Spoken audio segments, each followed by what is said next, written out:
Howdy, folks. I'm Mark. Thanks for joining me for this short talk about video games. You are listening to Quick Plays. Let's get right into it.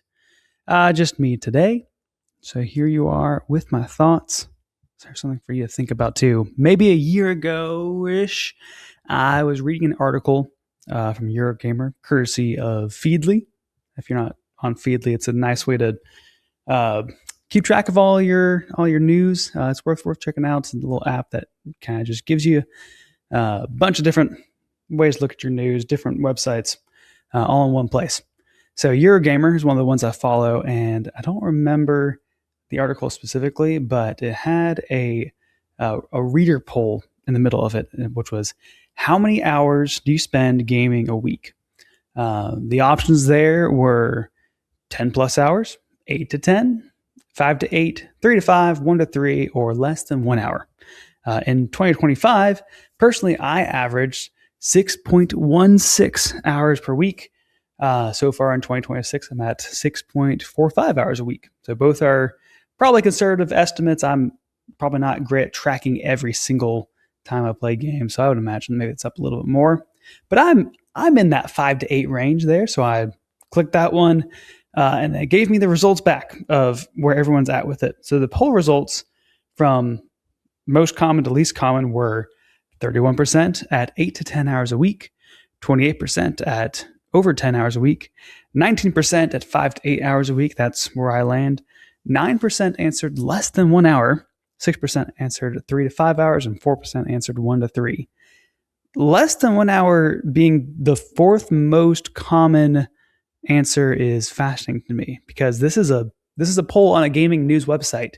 You're polling people who are A, interested enough in games to be reading an article on Eurogamer, and B, interested enough in games to respond to a poll on Eurogamer. So my question is, who are these people? Who are these people reading a gaming news article but play games for less than 1 hour a week? Which there's some grains of salt to take with this. I don't know how long this poll had been up. There were 263,881 votes when I screenshot it, so it's been up for a little while. But also, people can and do lie, or at the very least, they probably underestimate, like I probably underestimate how many hours I play a week. This is not a scientific study. It's just an open poll on a website. So margin of error, but still, 9% of 263,000 responses is over 23,000 people. You take away half of those and you still have 11,500, which is a nice number there. That's just the sample size from this poll. So we're still talking probably tens of thousands of people reading games media, or I guess listening to games media, who are playing less than an hour of games a week. And that did get me thinking, am I more like that than I think? Here we go. So, because of the stage of life I'm in, I probably am spending more time consuming games media than actually playing games. Like, I have a wife and kids. I own a home. I have a full-time job. I'm pretty heavily involved with my church. All of these are roles and responsibilities that take precedence over playing games. Rightly so. As much as I love video games, I did play a lot more before I had all these roles and responsibilities. But the biggest thing now is that I can still listen to a podcast about video games while doing something else. I can fit in scrolling through Feedly or scrolling through the Backlog Breakdowns Discord. I can kind of just be thinking about video games most all the time if I want to be. I do also do this podcast, which replaces some of the time that I could be playing games. I attempted to be short, but it is still, on average, I'm probably spending about 3 hours of work to get an episode out. And that's like, starting from writing notes to pressing publish is about probably 3 hours of work. Some of that is multitasking. I'm usually doing other stuff while, editing. But all of that makes it feel like video games in my life are sometimes more of a research interest than an active hobby. I don't think I'm alone in that, especially if there are other people out there who are in a much more extreme sense in that they are spending way less time than I even do playing games. I do play a lot more than 59 minutes a week. But I do wonder, though, what are the other ways that people get into this place where they're consuming more media on games than playing games themselves? I'm in a spot where if I could reasonably spend more time playing games, I absolutely would. This is far and away my primary form of entertainment. I don't really watch much TV. I don't really watch many movies. I would like to be a better reader, but I'm just not. If I have free time and I can spend it on my own, I'm usually playing games. But there are people who do have time to play and they don't, but are still interested in the industry. So time is a major factor of why I'm consuming more media than playing games themselves. But another big reason that probably people spend more time doing that is that games media is largely free, whereas games themselves are largely not free. Of course, there are plenty of exceptions there, and in some sense, it's probably cheaper than ever to spend all your free time playing video games. But I don't think that would be the highest quality experience. But you could. I am pretty stingy, but time, I think, really is more the greater limitation for me than cost. So time commitment and being cost prohibitive are major factors here. And at this point, I was kind of racking my brain. I couldn't really think of anything more beyond those of how would someone get in this spot of consuming more media around video games than playing games themselves. So I did what anyone does now. Instead of trying to think harder, I asked ChatGPT really just to see, did it spool up anything? What happened here? And it mentioned time and cost as the top reasons, number 1 and 2. So we nailed it in 1 and 2. Hardware limitations was reason number 3 it gave. I'd kind of lump that into cost. Like if you can't spend the money on a PS5 and you're not playing games because of that, well, that's all up to cost. But a few other things that did come up with being social and community engagement. And to that, I say totally that people are often into games media because it is a discussion, to share experience. That's why we're doing this podcast. That's why I enjoy listening to podcasts about video games. I am part of these conversations on a microphone and also real life off microphone. And if I'm listening to the podcast, I feel like I'm part of the conversation. But alongside this, it did bring up that I forgot about game streaming as a whole factor in this whole soup.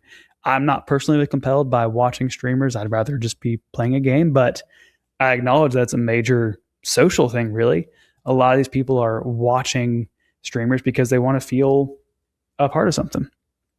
And there are a lot of people who enjoy that more than actually even playing the game. Another reason that GPT gave was people have an interest in analysis or design. I see myself a little bit in this one. I like the critical analysis of games. I like hearing about how they're made. I like the design philosophy and the whatnot of all that.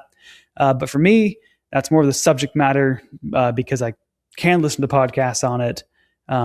It's not necessarily the draw that draws me into spending more time with media than playing games. But also it does help apply my interest in games to other more like practical real life things in life. So I've understood more about business by trying to understand more about the video game industry. So that's helped me understand business overall. Another reason that ChatGPT gave was skill or difficulty barriers, that one's funny to me. GPT, they continue with, watching someone skilled play can be more relaxing than struggling with it. Yeah, sure. I guess that is true. I am kind of in this camp that I don't really tend to play difficult games, but I don't really seek them out as much. This one just strikes me as just a little funny. Background entertainment is another reason it gave. We already kind of covered this. You can consume more video game related media while also being a responsible adult. Curating what to play is another reason it gave. So someone who consumes a lot of gaming media is trying to do that to help them be a more mindful consumer, decide what to play. I can understand this. I don't really see it as a cause for someone spending more time with games media than games themselves, unless it's like a whole, like you're just stuck, really. But finally, burnout or changing relationships with games is another major reason. I'm going to just say what ChatGPT told me here, but people sometimes still love the culture of games even when they don't feel like actively playing. I have never really felt this way, the way that others have discussed it. I do love the culture of games, but I haven't ever really hit a time when I wasn't interested in playing them. I remember Billy would talk about going through his seasons, about taking breaks from games. I know Landry and Jake have each kind of waxed poetic about going through a season of not playing many games and kind of what went on beyond there. Maybe this is more common for people. I don't really I would love to play more video games, but I reasonably can't. And that's fine. So ChatGPT, and then wrapped up its all spiel by letting me know that there is a pretty fairly common pattern of people transitioning into consuming games media instead of playing them. And so I said, tell me more. Maybe this is more understandable than I thought. And sounds like it's more common. Certainly, 9% of this poll would play less than 1 hour. What's going on there? Maybe there is a more psychological reason for it. Allegedly, there is a common shift from participatory media consumption to observational consumption. Then that can happen often. It gives a few reasons for this, including the low effort reward effect.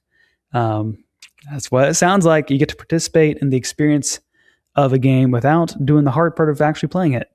I don't think that I'm compelled by this, but this is more closely tied into the realm of streamers and esports. Particularly, I would imagine that watching a high level of play at an esport tournament, especially like at the tournament level, is the best example of this.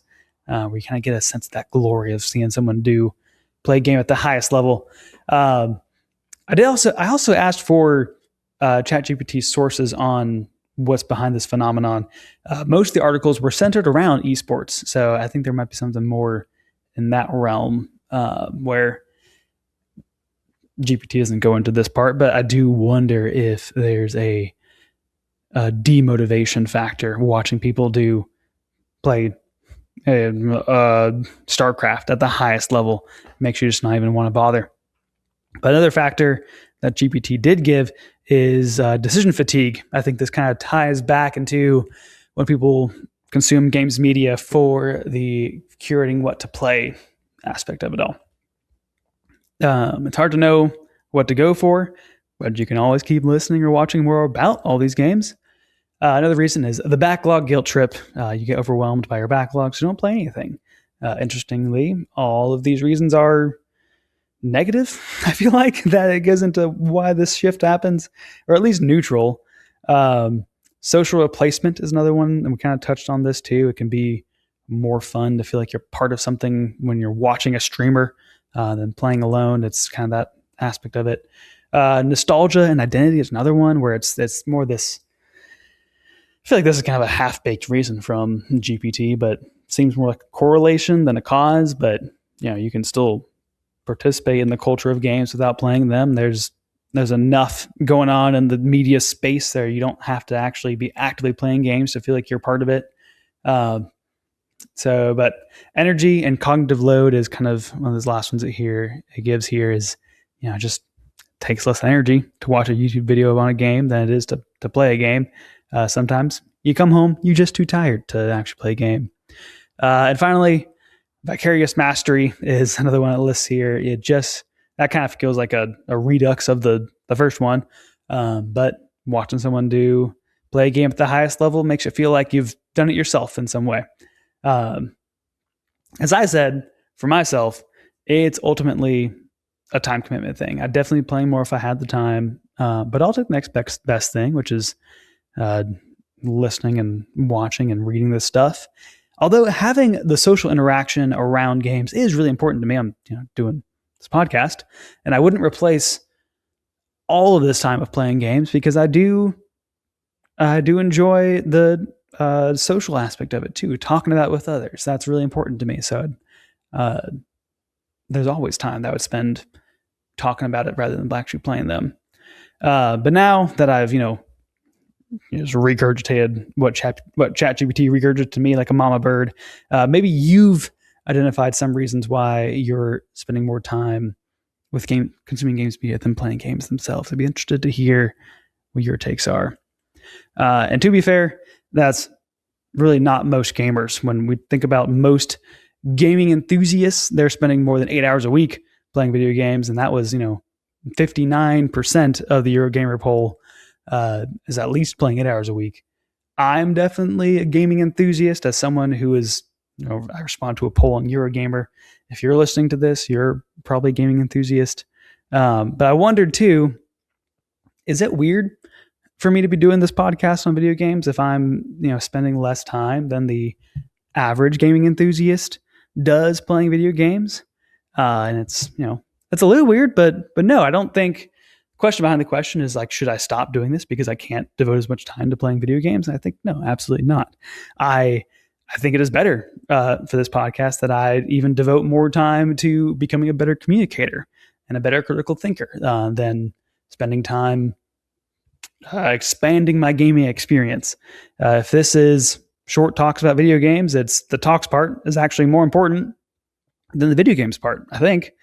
And besides, that's what all the guests are for. I can talk about the games that they play without having to play them myself. Of course, it'd make for a more interesting, engaging conversation if I had played it too, but it's not essential. And I say all this like no one's accused me of this. I've brought you into a hypothetical argument that you would have in the shower. That's it.